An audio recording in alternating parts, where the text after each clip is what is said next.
Okay, so this is the beginning. Me and Pixie doing a fuel pump sending unit and the fuel pump in the Sports Trac 2010 Sport Trac. And of course, the first thing you do, put it up on ramps. And this is about all we got to work with, so it's going to be interesting. All of our tools, pump out the fuel, everything we have here, buckets to keep the fuel in, and it's going to be interesting, to say the least. Alright, y'all, the first thing you do, which of course I've already done, when you're dealing with electrical component, which definitely the fuel pump is, you take the battery cables off the battery. And moving on. Alright, well, this is about our space. We found a hole to put it up under, but as you can see, this is a very long tank. You know, it's got brackets. We're going to undo all of the filters, the fuel filter, all the electronic components that go with it, but that gives you an idea of what we're working with. Too fun. Alright, next step in the process. We had some fuel left in the tank. We tried to run it out as much as possible because it wasn't affecting necessarily the running. The sending unit was definitely faulty. And so this is our pump and into our buckets. And then Pixie's over there somewhere. Unfortunately, this takes a good bit of time, so it's just the next step in the process. Alright, this is the shield that goes over your fuel filter. With a 10mm deep well socket. You have to take the shield down so you can get to all the other components and take the fuel filter off. And this is the first step in doing that.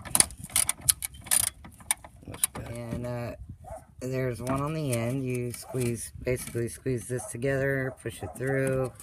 Probably have to get a screwdriver to push it all the way out. There we go, that popped out. Oh. And you got a little bit of leaking fuel from that, which is residual. From anything else that's left. The cat finally left. You're going to do the same thing with the other side and take off the same bracket. And that gets your fuel filter out of the way. And you're going to do a return. We need to get something on that. Like that. So it'll stop draining on you. Alrighty. And I'll come back to you when we get to the next step after we take the fuel filter off. Okay, everybody, this is when it really helps to have a second person. Pixie's hands are a lot smaller than mine, and that's a little tight spot. There's clamps that hold the filters in place. There's a guy with a great video of one already on the ground that can show you how to open these clamps, but they can get stuck, which is currently what's going on here, and it doesn't want to release.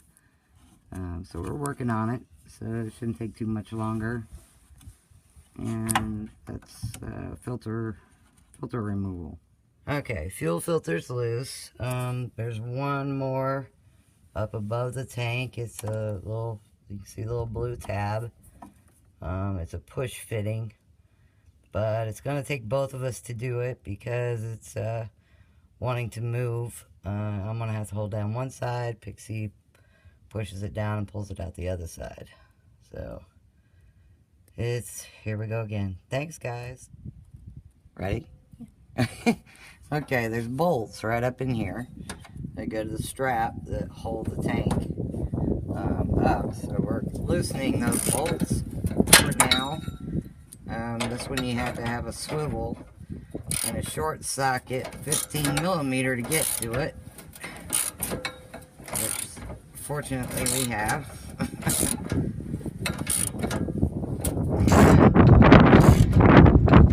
It was tough to break this one loose because of rust. That's good. Alright, we've got the bolt loose. We've rigged this because we don't have the typical, you know, jack, transmission jack and jack that you would use to lower the tank. In this tank, we're not sure how heavy it is, so we braced it up. I'm getting the bracket loose. Then I'm going to move down to the other end. We are just missing one particular point. We are having trouble finding the electrical connection supporting the tank, so we're going to drop it down slowly and see which one it is on top of the tank that we need to undo to make it fully release without, you know, messing something up. So here's this one loose. This is our jack, and we'll move down to that end next. That's it. Okay, this was a big pain right here. I don't know if you can see the electrical right there. And it's all up in the frame where Pixie's hands are. But because it was put on top of the frame, it was almost impossible to get to this electrical fitting. It's taken us quite a bit of time, but we're almost there on it too. We can actually see it now. And then it's a matter of separating the two. But thank goodness Pixie has smaller hands. Again, you know, I guess I'm good at the big wrench things apart, but small tight space is not so great. And over here, this was the bracket, which also gave us a problem. Because the way the end of it is shaped in the frame, we had to pry it loose with a crowbar because it was right up against the drive shaft and did not want to come out. You know, things you run into along the way. This is one of our many things. You got it? Fantastic. You want a video right up underneath it to show where it is? Right. This now loose. Oh gosh, I don't know if you can see that. Right there. Yeah, there's the fitting. That is the fitting, because we got to eventually hook it back up. And we would have never been able to do that had we not taken it all down and loose from the frame. Okay, smile. Okay, we got all the brackets off and got the fitting, got that taken care of as you saw before. You have to tilt the tank at an angle to get it out. So I dropped it down, and there's residual gas that wouldn't come out with the pump. So we're having to drain the rest of it. Otherwise, we're going to have a big gas mess. So this is one more step. Okay, gas tank is out. This is where the pump goes and the fuel sending unit, but of course we're going to clean it off,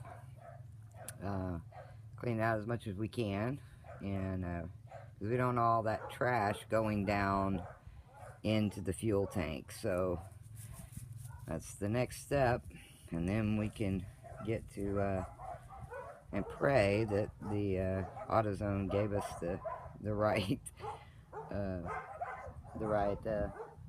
parts to do all this, so we shall see. Anyway, there it is. Right, there we go. There's the new one in, and what you do is these rings, you bang this out, this releases and this all pops out, and you reattach all these fittings here, of course, here, and this of course goes to the engine once we get it back up in there, the one we had so much trouble with on the frame. And this is the old one, and to make sure everything was right, and there it is. That's the old guy. We're getting close to putting it back in. Not sure how much further we'll go today because it's getting dark, or The sun's getting a little low in the sky. I don't want to miss anything important, obviously. Cool. Later. Okay, well, this is going much faster. This is day 2. And you can see we've already got the tank up. You just set it up over this cross member here. And then you attach all the tubing. As you can see, there's the fuel filter. You make sure which way the flow is going, and the best way to do that is take a picture beforehand so you don't screw that up. There's tubes on top we had to reconnect with the little click fittings.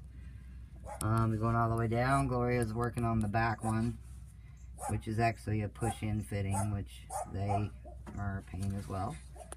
But I think we've got it. There was a hose in the back, and it connects to the tank.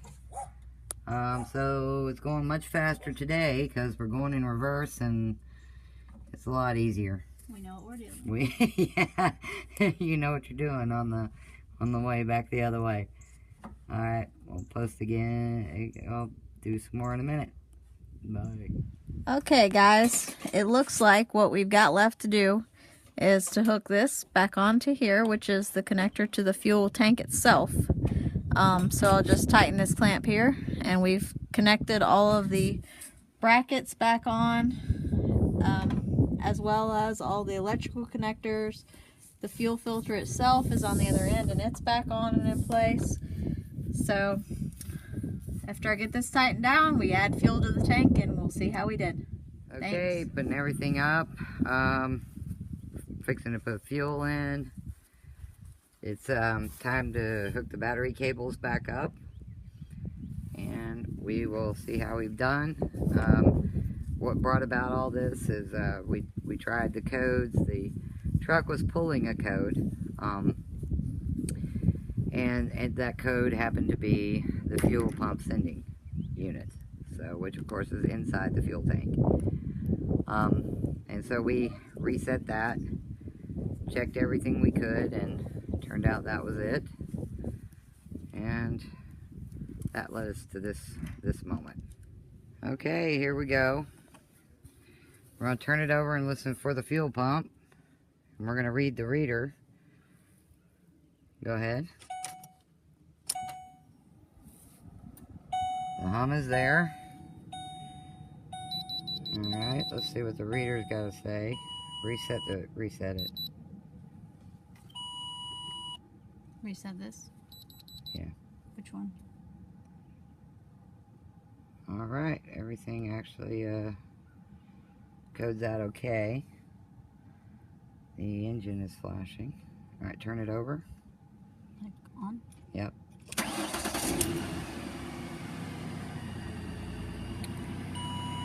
Yeah, looks like we've cleared the codes. And there's 0 codes detected. Yay! Now the next job is Put gas in it. go fill it up and see what we got. Okay, guys, so I'm driving to go put gas in this thing, and so far it says 33 miles till empty, and there's no check engine lights or anything like that going on. So I think we're good. We'll go put gas in it and see what happens.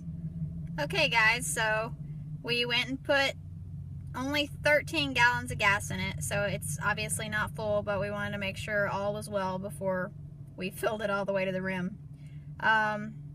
Right now, the gas fuel gauge is showing that it is just above half a tank, which before it was either on E or flopping up and down, and it shows that I have 227 miles still empty. So I'm going to drive it for a little while and see what happens. All right, everything's a great success. The truck is running great. Thanks again from Pixie and me. I'm Wendy, and we're 2 gals, DIY everything. Have a great one. See you next time.